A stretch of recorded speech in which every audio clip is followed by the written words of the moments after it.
Nuevo programa de Palestra Política. Es importante hablar con quienes van a formar parte de la Asamblea Legislativa Plurinacional, fundamentalmente en la Cámara de Senadores. Lo vamos a hacer también en los siguientes días. Vamos a hacer lo mismo en los siguientes días con la Cámara de Diputados. El trabajo de senadores, de las personas elegidas, obviamente de acuerdo al flujo electoral de la tienda política a la cual representan en esta oportunidad. Las atribuciones de un senador, ¿qué es lo que se plantea desde una determinada organización política? ¿Qué leyes van a proponer? ¿Cuáles son las historias detrás de las personas? ¿Y cuál es la relación con el plan de gobierno en específico? Ese es el marco en el cual nos vamos a mover esta noche. Bienvenidas y bienvenidos. Comenzamos Palestra Política en una semana donde profundizamos en las identidades de los candidatos de los diferentes partidos. Gracias a Agencia Nacional de Hidrocarburos, presentamos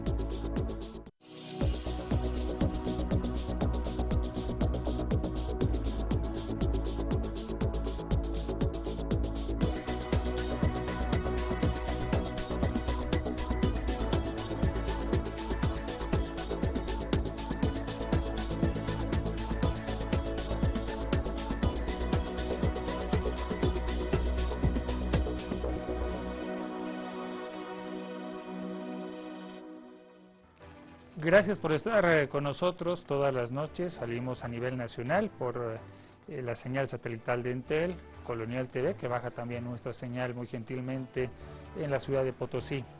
Iniciamos este segundo episodio de cara a las elecciones. Ayer hablábamos con los presidenciables del Partido Verde. Hoy estamos con invitados también de una fuerza opositora para desglosar sus planteamientos.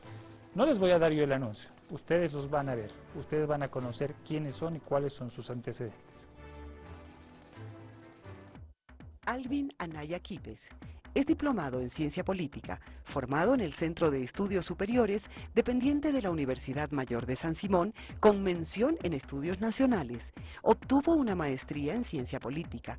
Ha realizado cursos en Estados Unidos sobre técnicas modernas, Alemania, China Popular e Italia.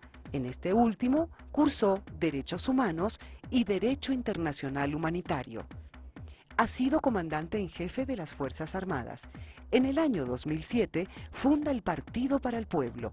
El 26 de mayo de este año en Cochabamba, anunció su candidatura para postularse como presidente del Estado por el Partido para el Pueblo, cuya sigla es PPP.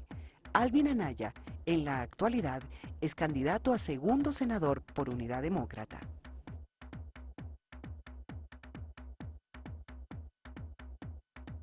María del Rosario Sandra Paz Vallivian, economista y socióloga con especialidad en género y desarrollo, fundadora del Foro Político Nacional de Mujeres y la Unión de Mujeres Parlamentarias de Bolivia.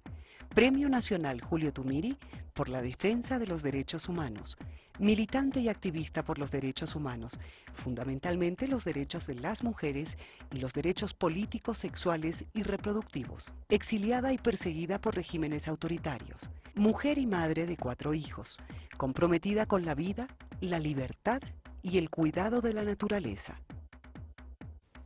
Muy bien, les damos las gracias por estar presentes, don Alvin, señora María del Rosario, bienvenidos. Gracias. Tenía que estar con nosotros también Soledad Chapetón para formar esta tríada de personas que están en la plancha de Unidad Demócrata para representar por el Departamento de La Paz en el Senado. Sin embargo, por razones de fuerza mayor, las cuales también nosotros comprendemos, ella no puede estar con nosotros, nos lo ha dicho anticipadamente. Vamos a conocer los márgenes del coloquio de esta noche con los senadores, candidatos a senadores por Unidad Demócrata del Departamento de La Paz. Lo hacemos en voz alta. Este es un espacio de coloquio con los candidatos, que también se incluyen candidatos a la presidencia y vicepresidencia. Se procurará evitar alusiones a otros candidatos, a alguno en específico o a todos en conjunto. El centro de la discusión es el plan de gobierno de la propia organización. Nuestro espacio dura 1 hora en el que los invitados podrán darse a conocer y mostrar sus propuestas, y se pide a los candidatos y candidatas responder también con claridad a las preguntas. Esos son nuestros márgenes y es importante también que usted pueda conocer el tema de hoy en la siguiente presentación.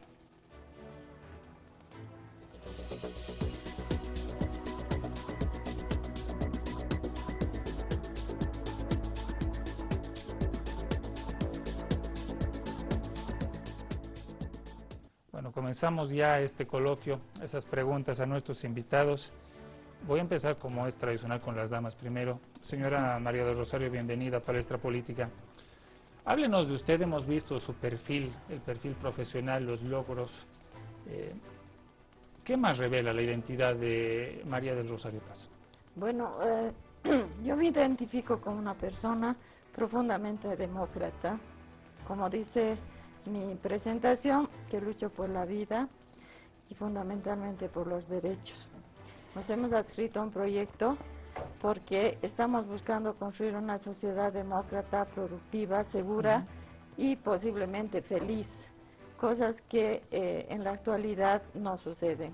No estamos viviendo una democracia plena, el aparato productivo está prácticamente paralizado, nos hemos vuelto otra vez a una matriz extractiva, queremos modificar la matriz productiva, un país seguro. Antes de entrar en materia, háblenos de usted. Veíamos ahí en los datos que nos proporcionaba producción, ha sido víctima de exilios. Sí, yo vengo de la entraña política, vengo de una familia política. Lo que converso siempre es que yo desde que he nacido he escuchado en mi familia hablar de política. Entonces, además de vivir y sufrir la política en este país, he sido exiliada por gobiernos totalitarios, he luchado por los derechos de las mujeres, he estado en la entraña de la política y del machismo, que son espacios compartidos. ¿Cuánto tiempo en el exilio? ¿Qué años? Yo he salido en 1971, pero esta vez salió exiliado mi padre. Y en 1980 sí ya la persecución fue centralizada y focalizada en mi persona. Como dije también en mi anuncio, soy madre de 4 hijos. Eso me da una dimensión especial, me da una sensibilidad diferente. Y también, como digo, he convivido en los espacios políticos, conozco los espacios políticos, tengo olfato ya, he desarrollado olfato para encontrar personas y situaciones antidemocráticas, machistas, y también estoy tatuada con el sufrimiento de miles de mujeres a las que felizmente he podido ayudar en lo posible. Entonces son 30 años, ¿no?, de estar en el centro de la tormenta. Como quien diría, usted se ha curtido, el tema del exilio no la ha espantado del tema político. No, todo lo contrario, me ha afirmado, no es que me he curtido, precisamente todo lo contrario, me duele más el país, ¿no? Ya. Entonces, pero estoy con la decisión absoluta de ni un paso atrás ni para tomar aliento. Bien. Todo es adelante. Don Alvin Anaya, buenas noches, bienvenido. Aparte de esos datos que los hemos conocido, ¿qué más refleja la persona de Alvin Anaya? Gabriel, primero muy agradecido del hecho de que estemos acá en el canal tan importante para poder expresar lo que uno siente en la candidatura. Primero quiero decirte que yo me he declarado un patriota militar demócrata y creo que este convencimiento lo tengo desde muy pequeño, desde los 5 o 6 años, porque yo tuve la oportunidad de verlo a mi padre en un problema, pero prácticamente casi muerto, cuando el MNR, solo por... Mi padre nunca fue político, pero apellidaba Anaya, que significaba el PIR, el Partido de Izquierda Revolucionaria, ya que mi familia había fundado el PIR a la cabeza de don Ricardo Anaya, tío mío. Pero como mi padre no era político, entonces sufrió tal También hay paliza. tradición política, Sí, política en su hay familia. tradición política. Entonces sufrió realmente una golpiza tal que lo dejaron semimuerto, y cuando empezó a recuperar, yo decía, papá, cuando yo sea grande los voy a pegar a los que te pegaron.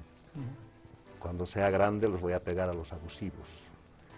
Y esto había significado pues democracia y había significado respeto a los derechos humanos. Con el tiempo fue recuperando, y cuando le dije esto, mi padre ya hablaba, me dijo, tú no vas a entender, el problema eres muy pequeño.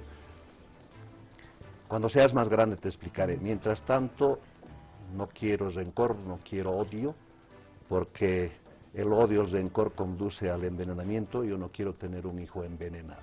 De manera que para mí esa fue una escuela tan importante que mi padre me diga eso estando con los huesos rotos. La corrección a ese, yo los voy a pegar a quienes están pegados. Exactamente, el hecho de que le Hay diga... una corrección Sí, fraterna. desde luego el hecho de que era una forma de decir que yo podía haber hecho algo para no verlo a mi padre así. Y entendí perfectamente, precisamente mucho más grande, y cumplí con mi propósito, porque yo estuve también los 7 años del general Banzer en frontera y en los puestos militares, precisamente por haber tenido la valentía en el grado de subteniente a teniente, la valentía de decirle a una reunión de guarnición que yo no estaba de acuerdo con su dictadura y que llame a elecciones y que este pueblo elija a sus representantes.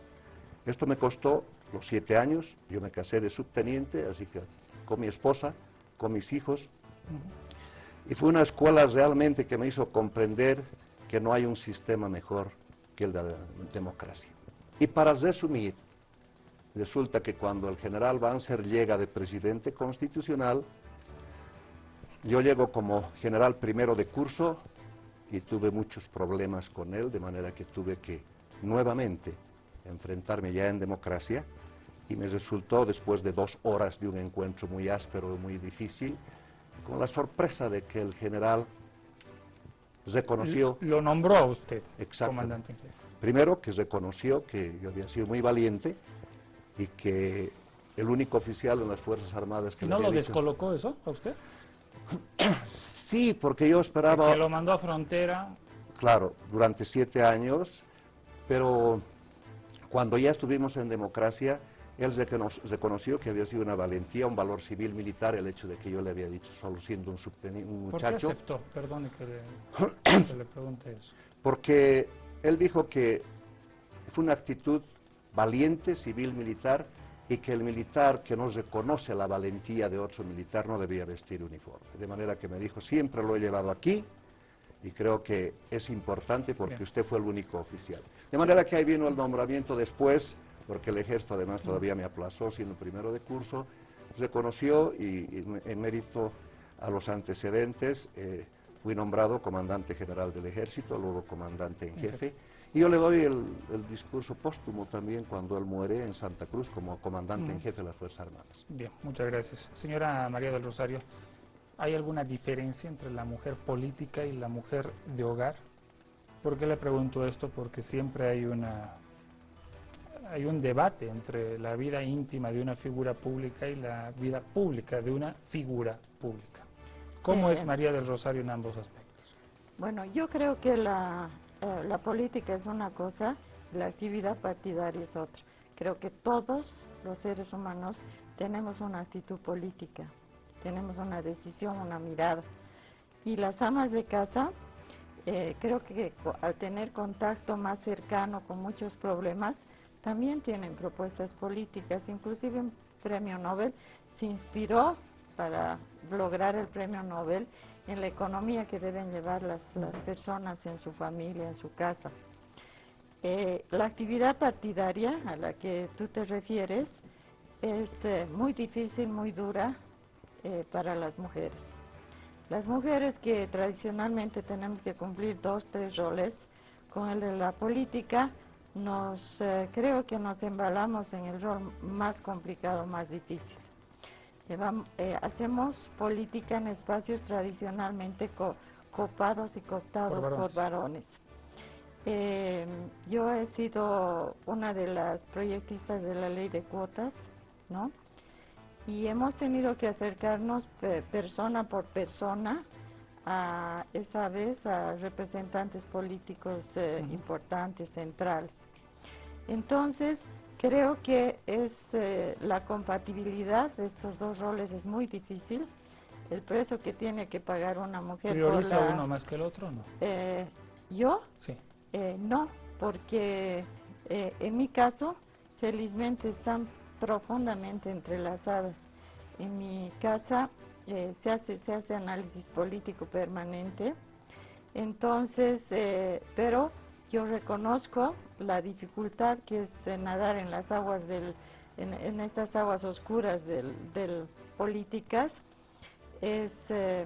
Aunque hay avances muy importantes en el mundo, en el país también, pero todavía hay muchísimo camino por andar. Don Alvin Anaya, la misma pregunta. Usted tiene formación militar, ¿es un militar también en el hogar? No.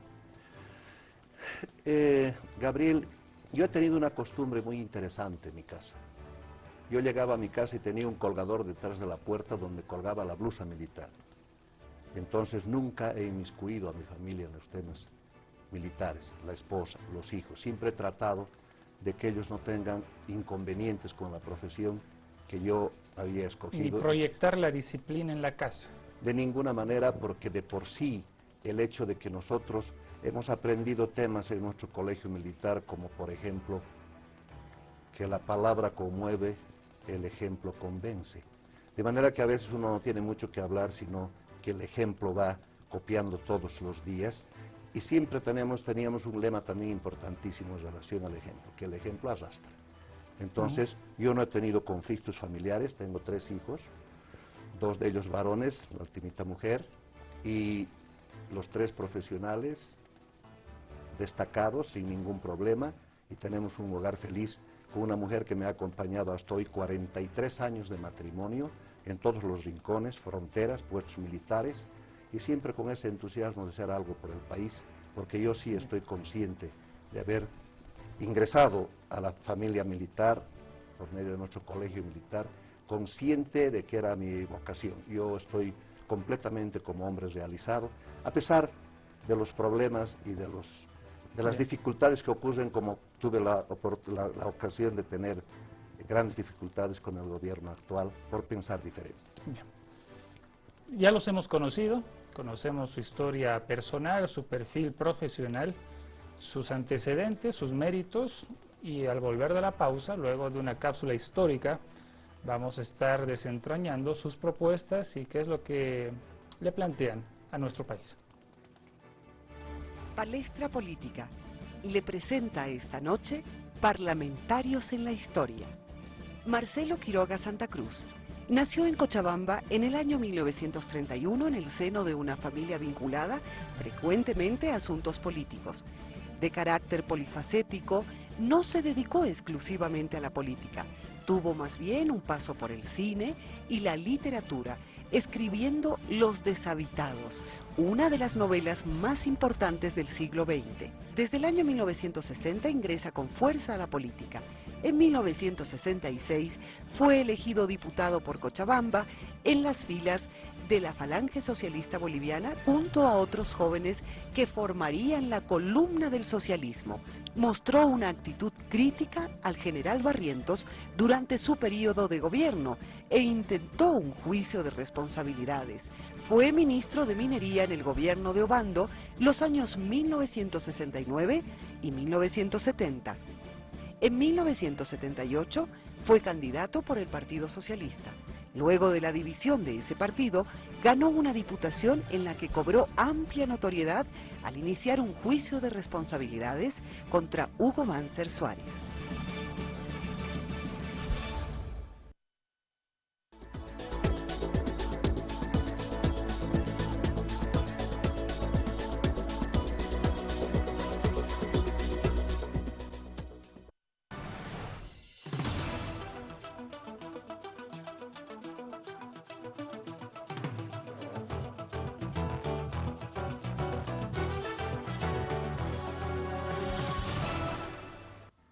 Ahí están las imágenes de Unidad Demócrata, están nuestros invitados, los primeros senadores por el Departamento de La Paz junto a nosotros.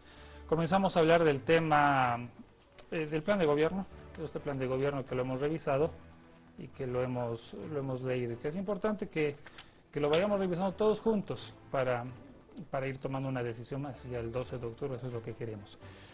Don Alvin Anaya, nos llama la atención que en el plan de gobierno aparece el tema de devolver la jerarquía a la función legislativa, página 29. ¿En qué consiste devolver la jerarquía? Bueno, de repente el término no está muy bien orientado, pero el hecho de que no haya independencia de poderes, creo que es precisamente lo que se tiene que hacer para que los pesos y contrapesos en democracia sean importantes, lo que hoy, con el dominio que tiene el gobierno en el Congreso, no da oportunidad a que se puedan discernir mejor los proyectos, las leyes proyectadas. Entonces, el jerarquizar la parte legislativa quiere decir que haya cierta libertad de acción para que podamos entendernos mejor las minorías con las mayorías. ¿Cierta libertad o libertad de acción? Libertad para ¿Ya? que mayorías y minorías podamos conciliar criterios y hacer que realmente las leyes tengan que salir en apoyo a todo lo que significa al pueblo boliviano y no con algunas diferencias preferenciales precisamente por la mayoría parlamentaria que hay y no por ese contrapeso y peso. ¿Conciliar es pactar? Sí, pactar, conciliar, entendimiento, tolerancia, respeto, consideración, que es lo que debía primar en democracia. ¿Usted, doña María del Rosario, considera que esa línea de jerarquizar o de devolverle jerarquía pasa por lo que dice don Alvin? Si me permites primero, Gabriel, quiero hacer dos precisiones o acotar algunas cosas. Tú has dicho, ya hemos conocido la vida de los que están presentando. Creo que para conocer medianamente nuestra vida tendríamos que escribir varios libros, ¿no? Bueno. Por la dimensión. Segundo, nos has pasado rápidamente la visión de Marcelo Quiroga como parlamentario. Bueno, yo soy sobrina de Sergio Almaraz Paz, que junto con Marcelo Quiroga Santa Cruz son pues un referente visionario en este país. Y también coincidentemente, un hermano mío acompañó a Marcelo Quiroga a firmar la nacionalización de la GALF. Entonces, en esto de acotar un poquito en nuestra historia, quería hacer eso. Efectivamente, en el tema que tú decías de los poderes, de la calidad, cualidad que tiene que tener un parlamento, vamos a coincidir que realmente en calidad parlamentaria, en debate parlamentario, nos hemos aplazado. Usted no dice jerarquizar, dice Yo- calidad. Yo creo Muy que distinto a lo que dice acá. definitivamente, como está ahora tan desjerarquizado, ¿no? Entonces, no sé si tú que eres un estudioso, has conocido gente parlamentaria que había muchos que iban solamente por el placer de escuchar la calidad de un debate. El debate ha sido ausente en este país. Creo que la mayoría de parlamentarios ya tenían definitivamente escrito, todo el mundo uniformaba discursos, opiniones y levantaba la mano, una oposición muy disminuida. Entonces, al querer jerarquizar, queremos decir que vayan parlamentarios realmente informados, parlamentarios demócratas, que tengan como definición el bienestar del país y no el exterminio del otro, ni tampoco un presidencialismo tan secante como el que es ahora. Entonces, porque si no engranan y funcionan los poderes de un Estado, es un Estado fallido. Ahora, se habla de autonomía, de cierta libertad o de libertad de los órganos del Estado. ¿En dónde queda la coordinación de poderes? La libertad no te elimina para nada la coordinación. eso pasa en democracia. En las democracias del mundo, y mucho más en un siglo XXI, donde ya debíamos afinar los niveles de interrelacionamiento político, tú mantienes tu libertad, pero tienes la posibilidad de interlocutar. Ahora no hay interlocución, no hay creatividad, no hay pensamiento autónomo. Entonces lo que hacemos es repetir un texto que nos han impuesto, y la oposición que se defiende apenas, no articula muy bien. Entonces, O sea, su renovar crítica es un oficialistas y parlamento, opositores. renovar un parlamento, darle calidad al parlamento. ¿Cómo se da calidad al parlamento? Dándole institucionalidad y dándole personas, ¿no?, que sean capacitadas, que conozcan los temas, que estén empapados de la realidad nacional, que no estén temerosos de a la salida sufrir agresión, sufrir una serie de restricciones, sino realmente gente creativa, como el que tú nos acabas de mostrar, como Marcelo Quiroga. Ahora, la pregunta para don Alvin Anaya, ¿se quiere volver a lo de atrás o mejorar lo de atrás? Porque si bien doña María del Rosario nos dice que antes había calidad legislativa, pues las críticas eran constantes. Son unos levantamanos y lo agarran todo entre ellos y lo hacen todo entre ellos. Yo creo que no es bueno ver la realidad por el retrovisor. ¿Ya? Evidentemente, como en toda época, hay dificultades, hay problemas. Había también gente que no tenía jerarquía en el Congreso, había también gente que no era preparada. Pero sin embargo yo creo que lo importante es ver por el parabrisas en forma amplia y ver que en el futuro tengamos una representación con mayor calidad, con mayor conocimiento, que a la gente se la prepare desde muy joven para que tengan el papel de legisladores, que es uno de los temas fundamentales de la democracia. Es allá donde se ponen las normas, las leyes. Claro que en el tema nuestro la formación es un tanto diferente, ¿no? El militar no hace las leyes, sino cumple y hace cumplir. Hoy nos toca legislar, de manera que es un tema para nosotros tan especial y fundamental en democracia, que tener la oportunidad de participar para poder coadyuvar a las normas, a las leyes, a los reglamentos, esto es fundamental para la democracia, de manera que nosotros estamos imbuidos de ese espíritu patriótico para hacer que las leyes beneficien a todos los bolivianos sin discriminación, ni hombres, ni mujeres, ni culturas, ni creencias, ni religiones. Dejo picando el balón, ¿no? Si el resultado de una mayoría congresal, sea en diputados o en senadores, es producto del voto, ¿tenemos que aceptar las consecuencias de ello porque viene de una decisión soberana o tenemos que romper esas reglas de proporcionalidad electoral? Gabriel, tú has mencionado que yo he dicho que volver al pasado, en absoluto. No, yo te he no dicho, dijo que usted. ya, Es una yo pregunta. te dije Lo que dije es que si debiéramos volver al pasado. sí, yo te dije que La única alusión, esto permítame aclararle, era el esquema que usted dijo de que antes habían buenos oradores. eso te Se quiero dice decir. y trascendió, ¿no es Exacto. cierto?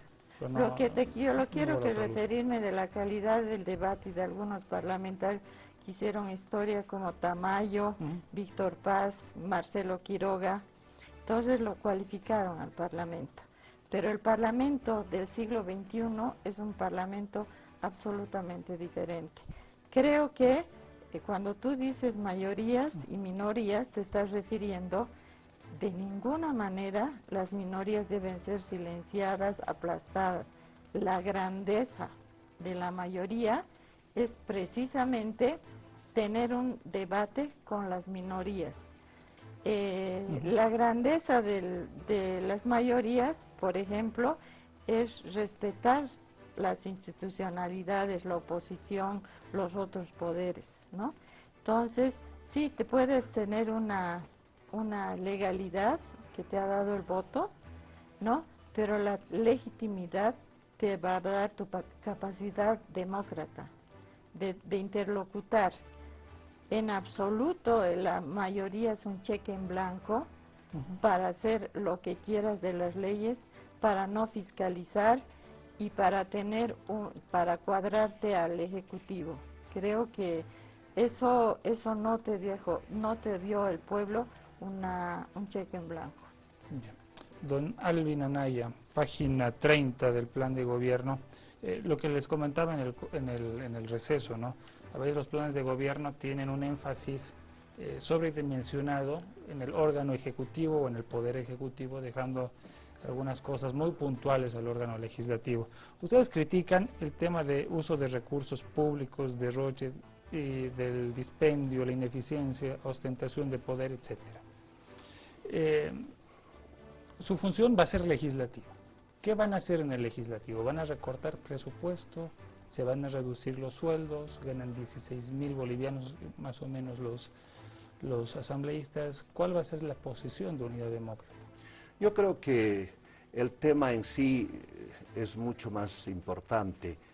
Yo creo que los sueldos están más o menos de acuerdo al momento actual en que se vive. No creo que sea conveniente aumentar sueldos ni disminuir. Lo que sí tenemos que ver es que haya una relación fluida entre el Ejecutivo y el Legislativo, pero no de imposición. No que el Legislativo esté dependiendo del Ejecutivo, que es completamente diferente, que la posición en el Legislativo sea más inclinada hacia el Ejecutivo. Yo creo que es una de las deficiencias que tenemos hoy en el Legislativo. En el tema de los gastos. En el tema de los gastos. Yo creo que está muy claro que la situación actual ha sido de mucho derroche. Han habido algunos temas en los que no era conveniente hacer semejantes gastos dispendiosos. Se ha criticado mucho, por ejemplo, al G77, 70 y tantos millones de dólares, para algo que no nos ha beneficiado prácticamente nada, sino ser una propaganda política que, como lo ha expresado el señor presidente en algún momento, decía, esta es nuestra campaña importante para propaganda Santa Cruz. Que la hizo también Rubén Costas con la inversión pública, desde luego, aliado de Unidad Demócrata. Desde luego que sí, pero no con los recursos del pueblo. El hecho de tener unos aviones de lujo en un gobierno que dice ser socialista y que debería preocuparse más por problemas más importantes como salud, educación, los carros blindados. No conocemos exactamente los precios porque no ha habido licitación sobre el tema del satélite, sobre el tema del teleférico, sobre las barcazas del Ministerio de Defensa, donde se paga al contado, que eso nunca debía suceder y que no ha habido... Don Alvin, pero en el tema legislativo, sí, donde usted va a tener el radio de acción, porque en el Ejecutivo usted no va a tener el radio de acción, sí, ¿no es cierto? ¿Qué se va a hacer en el tema de los recursos? ¿Se van a hacer achicamientos? ¿Se van a redistribuir partidas? ¿Qué va a hacer en el Senado? Mientras se pueda tener austeridad para que funcione adecuadamente, pero en austeridad y que se beneficie más a la elaboración de leyes, a los reglamentos, presupuesto para cada ley que salga, yo creo que es mucho más importante que ver el tema de sueldos. O sea que el presupuesto tendrá que estar manejado más al cumplimiento de las leyes. Porque ¿qué es lo que está ocurriendo hoy? Hay leyes que salen constantemente, sin embargo no están implementadas ni con el reglamento ni con el presupuesto, de manera que no se están aplicando las leyes como deberían ser. Y yo creo que ese presupuesto ha de ser importante para que cuando salga una ley se pueda tener tanto el presupuesto como la reglamentación y que se apliquen las leyes. Ese tema en el legislativo, doña María del Rosario. Sí, yo creo que te estás olvidando, Gabriel, que una función central y medular del Parlamento es fiscalizar. Aprueban el presupuesto nacional. Entonces el tema es obviamente atacar el despilfarro y no se trata de disminuir ni bonos, ni sueldos, ni nada. Se trata de promover en este país que funcione pues el aparato productivo. En lugar de hacer gastos espectaculares, exhibiciones que no hacen ni los jeques árabes de regalos de oro, invertir en el aparato productivo. Y cuanto más dinero dispongamos, los bolivianos en general, no solamente de una cúpula ni de un partido, vamos a disfrutar más. No se trata de disminuir, se trata de fiscalizar, de reducir definitivamente el despilfarro, de hacer inversión. Imagínate, 2013 recién se está iniciando la exploración de nuevos pozos petrolíferos. Lo que hemos hecho es tirarnos una fiesta y una farra espectacular con las reservas de gas. Entonces ahora ya pues nos va a cobrar la factura, nos viene a futuro un gasolinazo, nos viene a futuro una serie de medidas por no haber Aunque se ha descartado el gasolinazo, dice que no va a haber subvención. Yo sabes que tengo larga historia política, sé cuando con más énfasis se descarta un tema, más cercano está.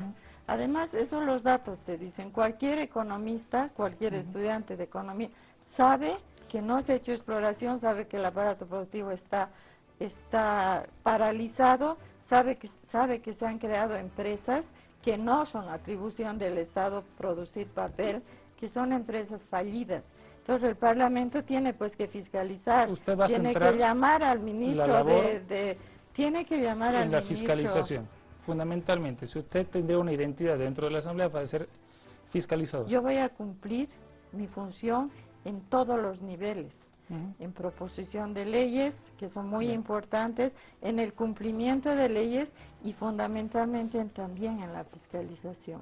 Bueno, vamos a hacer una pausa, luego seguimos hablando del contenido del plan de gobierno y su aplicación en el legislativo con los candidatos a las senaturías por Unidad Demócrata. Al volver, temas picantes de debate, porque también lo que van a hacer ellos es debatir, en el caso de que sean representantes nacionales.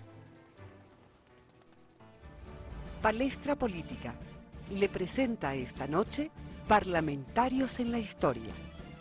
Antonio Peredo Leigue, nacido en la ciudad de Trinidad, fue prefecto de Pando y parlamentario por Pando y el departamento del Beni. Creció en el seno de una familia intelectual y politizada de tendencia izquierdista. Antonio Peredo, desde joven, se vinculó a la política, la izquierda y el periodismo. En 1975, tras el golpe de Hugo Banzer Suárez, se exilió en Chile y su retorno al país lo condujo a la cárcel. Fue uno de los fundadores del Frente Revolucionario de Izquierda, partido que lo postuló a una diputación en Beni. En los años 80, fue redactor y jefe de redacción del semanario Aquí, junto al padre Luis Espinal. 2002, fue presentado como una de las principales cartas del movimiento al socialismo para la Cámara de Diputados. En el año 2005 fue senador por esa misma agrupación política.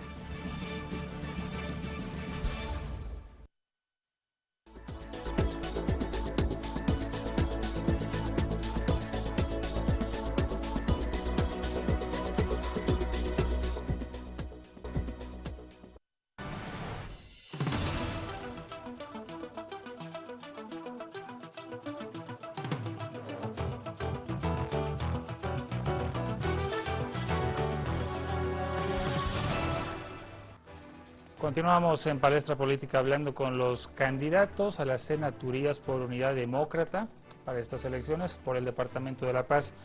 Señora María del Rosario, revisando el programa de gobierno,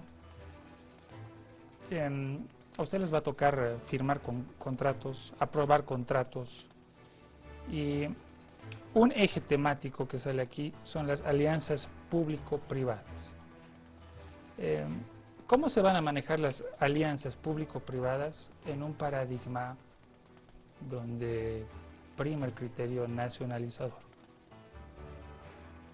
Creo que definitivamente el proyecto privado no es sinónimo de antinacional. Tenemos un empresariado que sí es nacional, que produce y enriquece a la nación boliviana. Entonces es posible firmar pactos y lo hace el gobierno todo el tiempo. Y ya ha señalado varios candidatos que, por ejemplo, el gobierno tiene muy buena relación con la banca privada, siendo que esta actividad es especulativa. En cambio, nosotros creemos que debemos firmar alianzas definitivas con la sociedad civil y también con la empresa privada en temas productivos. Hay temas que son tecnología de punta, hay temas que necesitan experticias y no se puede pues descartar a profesionales que preparan nuestras universidades, por Dios. El aparato estatal no puede ser un monstruo que pueda hasta producir papel higiénico, papel no sé qué.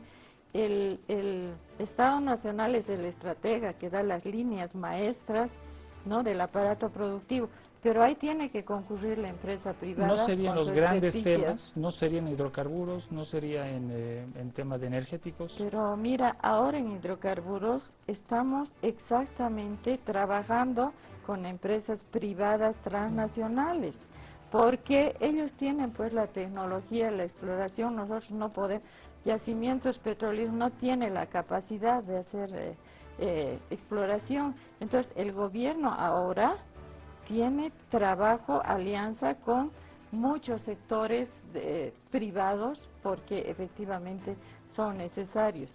Entonces, la nacionalización, ni un milímetro atrás. La nacionalización, los recursos humanos son de Bolivia. Ahora, ¿cómo los hace producir? ¿Cómo los hace producir óptimamente, eficientemente? ¿Cómo no Ahí es agotamos donde el se gas? plantea la alianza público-privada. Ahí se puede hacer, pero con la tuición del Estado, en buenas condiciones para Bolivia. Y principalmente pues nuestros profesionales, nuestros empresarios privados bolivianos, que no se vayan al Perú a invertir, por favor que inviertan en Bolivia. ¿Qué significa buenas condiciones? Buenas para los condiciones, seguridad jurídica fundamentalmente, información, medios, ¿no? Que eso es lo que tiene que hacer el Estado. Tiene que dotar según las vocaciones productivas de cada región. Por ejemplo, en La Paz, un centro importantísimo donde se confluyen varios países, entonces ahí se puede hacer, por ejemplo, dar todos los servicios, las condiciones hasta, podemos decir, internauticas para que se relacionen los empresarios. Una pena que nuestro satélite, que nos ha costado tanto, no sirva, no produzca servicio, pero aquí tiene que tener bancos, tiene que tener, aparte de la seguridad jurídica, tienes que tener seguridad real, que no llegues al aeropuerto y te asalten, te cogoteen cuando llegas del exterior.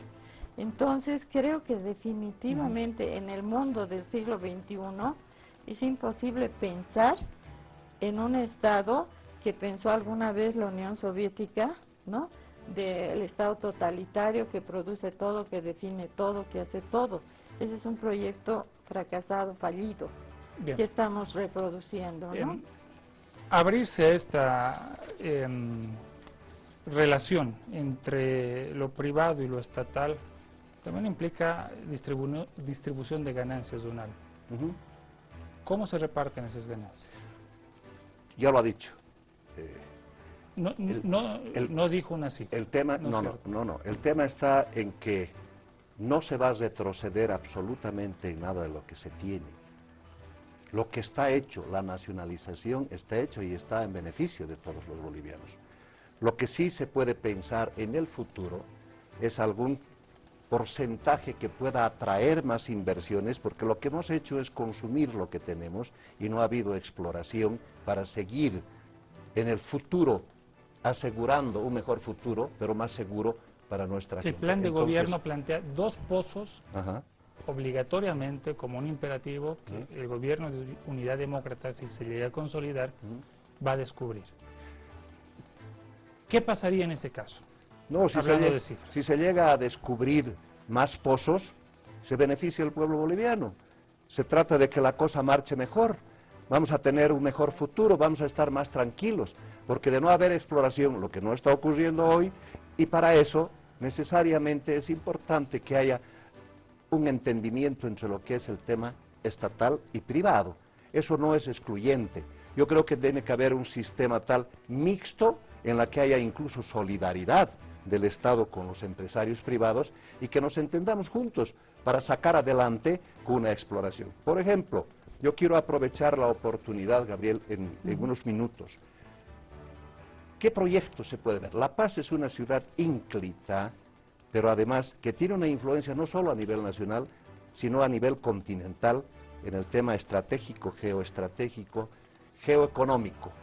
Por ejemplo, una decisión pequeña, que parecería pequeña y que tiene una repercusión a nivel continental, es, por ejemplo, el nuevo Palacio de Gobierno.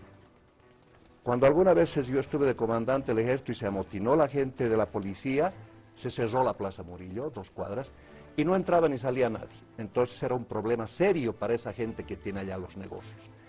Había gente que lloraba. Mi general, cuando yo empezaba la inspección, mire, estoy 4 o 5 días y no hay forma O de la que yo caja pueda. que está ahí a la vuelta, ¿no? Exactamente, toda la gente, restaurantes. Entonces yo La propuesta le decía al presidente, esto está mal. Me dijo, ¿qué está mal?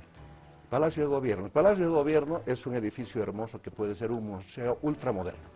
Voy a ir rápido para que tenga un poco de tiempo.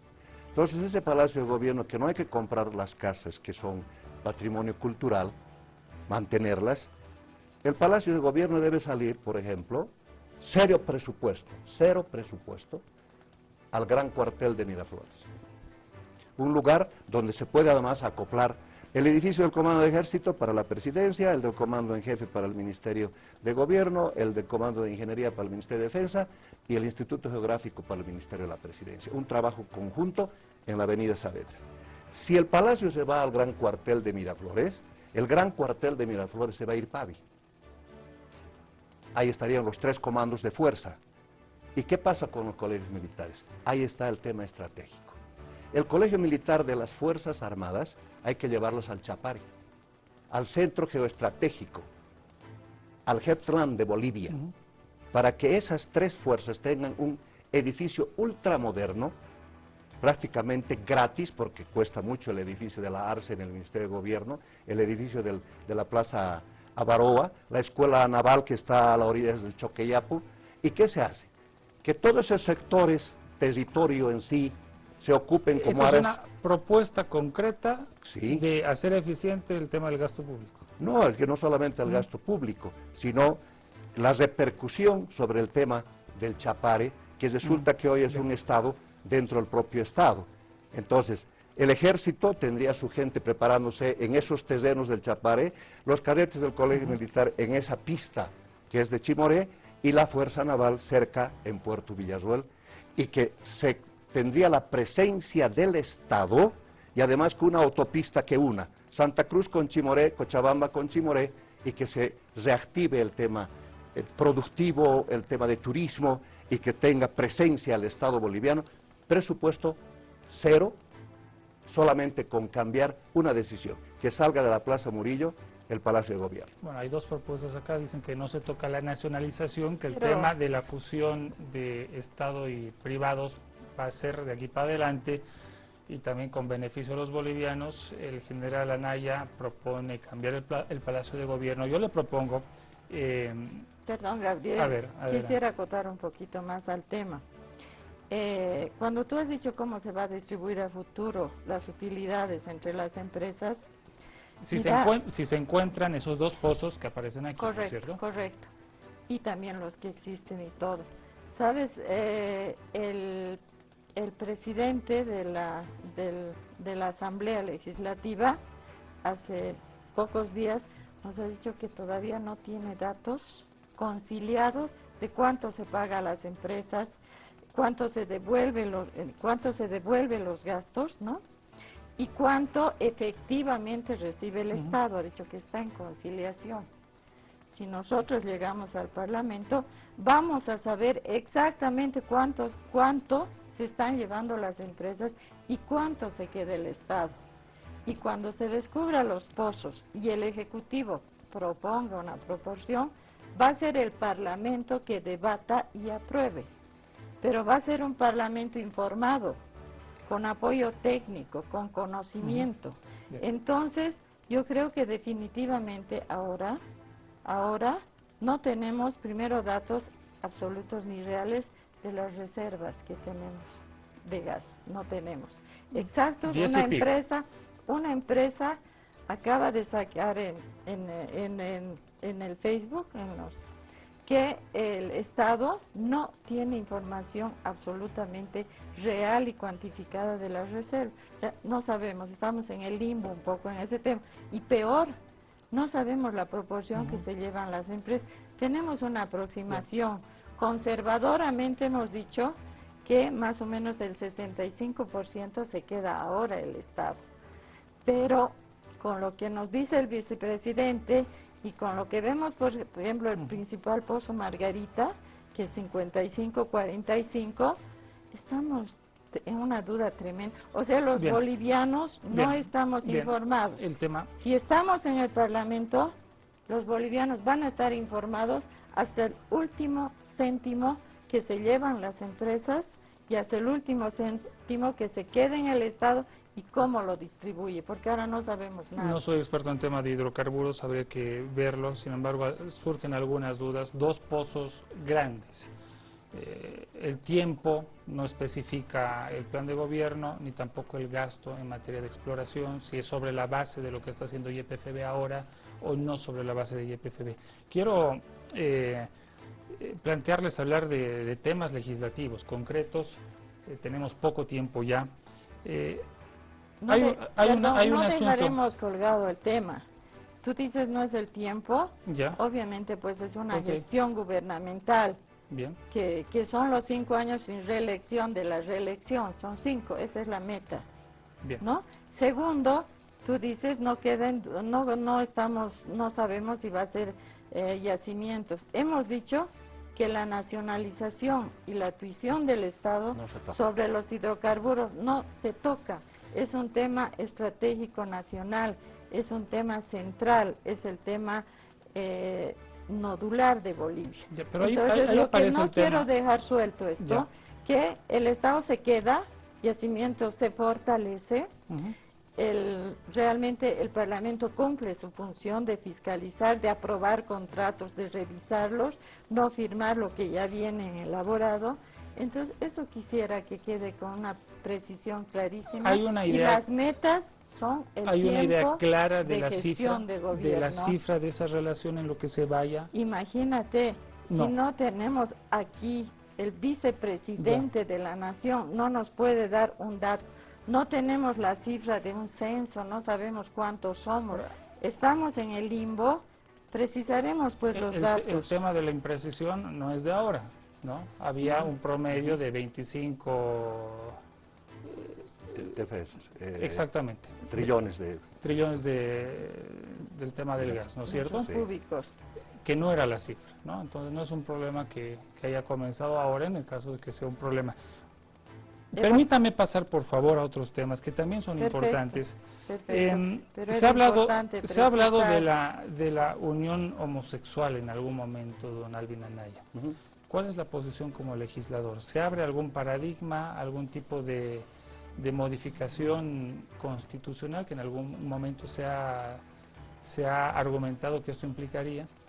Yo creo que el tema de la preferencia sexual es un tema tan privado, tan importante, que todos tenemos que aprender a ser tolerantes. La preferencia sexual en el mundo entero se ha generalizado para el respeto y consideración. La unión entre personas del mismo sexo está prácticamente generalizada. La discusión que va a haber en el Congreso, si somos legisladores, es precisamente para ver el matrimonio, si vale el término o habrá otro término para no confundir lo que ocurre con la preservación de la especie en la unión de hombre y mujer. Yo creo que eso va a ser un debate largo. Tenemos que analizar qué piensan las iglesias. La Iglesia Católica tiene acá un 90% en Bolivia y hay que ver que la gente está preparada por la Iglesia Católica sin descuidar las otras iglesias, pero sin embargo... De repente no hay que analizar nada, porque la posición no se va a cambiar, al menos eclesiásticamente, ¿no es cierto? No, desde luego, si la iglesia tiene esa posición y somos un Puede 90%, pero sin embargo es un tema de análisis, de estudio, de consideración, de respeto a la gente en sus preferencias sexuales. Señora María del Rosario, el tema de violencia contra la mujer. Quisiera reforzar un poquito ¿Ya? el tema. Ustedes tienen un candidato que es Manuel Canelas, que ha expresado su homosexualidad, pero a la vez cuando le han dicho si en el Parlamento él va a apoyar o promover el matrimonio entre homosexuales, él ha dicho que no, que la sociedad no está preparada todavía para este debate. Mañana y viene que- Manuel sí, Canelas. Le vamos a hacer la pregúntele pregunta, porque ha sí, declarado... pero no estamos hablando ahorita Ha de declarado... Manuel Canelas, ¿no? No, pero yo te estoy diciendo para un termómetro, el termómetro del Parlamento que va a venir, como dice, reforzando lo que dice Alvin, el debate es profundo, es extenso y tiene mucho que ver con los derechos humanos, ¿no? Y con los derechos de autodeterminación. Cerrando en ese tema, el tema de la violencia de Violencia la mujer. contra la mujer. La mujer, yo te digo que vengo de convivir con la entraña política machista durante 30 años, ganando palmo a palmo, paso por paso, pequeños avances. La ley de cuotas, la primera ley contra la violencia intrafamiliar, la segunda ley, la cooperación, la ley integral contra la violencia. Y yo tengo una hija que es literata y que hace referencia y dice, cuando los dioses quieren castigarnos, nos conceden nuestros sueños. Un sueño profundo para mí fue que las mujeres salgamos a interpelar a los candidatos, a interpelar a los homicidas, a interpelar a los feminicidas, a los que ejercen impunemente hace mucho tiempo, fundamentalmente en los espacios de poder, la violencia contra la mujer. En esto, yo definitivamente ni un paso, ni un milímetro atrás, ni un milímetro atrás. Entonces, esa es mi profunda convicción, es la profunda convicción La que la complementación. hemos debatido hoy precisamente en el seno del proyecto político al que estoy acompañando. Pero como te digo, las aristas que tiene este tipo de propuestas y de conquistas es nuestra conquista, no es la concesión de nadie. Nos costó sangre, sudor, lágrimas. Esto se debatió hoy, nos dicen Unión Nosotros Democrática. sí, hablamos permanentemente porque es un espacio democrático de libre pensantes. Entonces, cada uno tiene su aporte. El tema de Navarro, fundamentalmente. El tema del Navarro, el tema de la violencia que ejerce nuestro presidente, el tema de la permisividad absoluta y total de los feminicidios, y no solamente enraizados profundamente en la persona que dirige nuestro país y en las personas que están en el Parlamento. Cuando te decimos jerarquizar, es que no podemos tolerar que un violador de su hija esté 6 meses en el Parlamento, ejerciendo, tutoreando al país.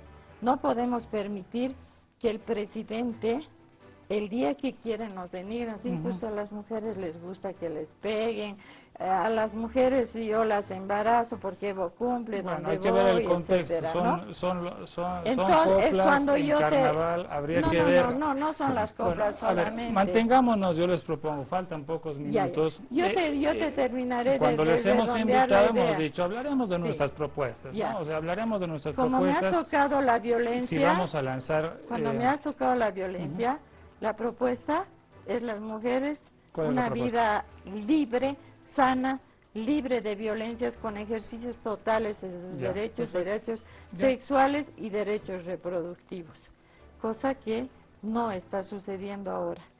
Y cuando yo te digo que a veces nuestros sueños se cumplen de manera retorcida, es que ahora el tema de la mujer está siendo manejado para una contienda política, ¿no? Entonces, Yo le digo una cosa, y para ser justos con don Alvin Anaya también en materia de tiempo, yo entiendo la finalidad de apuntar a distintos lados porque estamos hablando con políticos. Estamos hablando de eso lo entiendo. violencia. Pero en el marco de las reglas que hemos puesto, hemos dicho, por favor, nos olvidaremos de otros candidatos, nos dedicaremos de uno mismo. Don Alvin Anaya, ¿van a haber reformas a la Constitución? Yo creo que es importante una reforma a la Constitución, porque la Constitución ha sido ambigua, impuesta, y necesita una reforma, no será total, pero una reforma parcial, dependiendo para que la Constitución política del Estado beneficie a todos los bolivianos. ¿Usted ha identificado algunos aspectos concretos? No, pues hay varios aspectos en el tema precisamente de la independencia de poderes, en el tema Fuerzas Armadas, en el tema Policía Nacional.